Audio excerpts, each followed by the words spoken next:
Although one of the first references to the Bondi Lagoons is on that map that we saw earlier on in this field trip, it's important to realise that this land was occupied well before European settlement.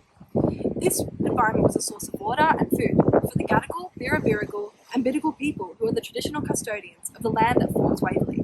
Right now I'm standing on the cliffs of Ben Buckler, just a 20-minute walk from where we were just before.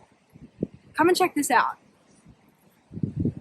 The carving of a turtle on the cliff here is an example of the ways in which Indigenous peoples still make use of and remember the Bondi Lagoons.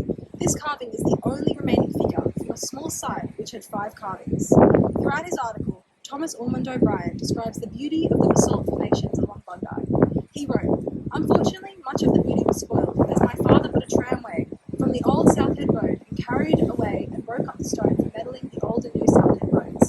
Again, the hydrosocial cycle is becoming increasingly evident in this story. The flow of water and ownership of land in the Bondi Lagoons narrative demonstrates the power of social hierarchies and money.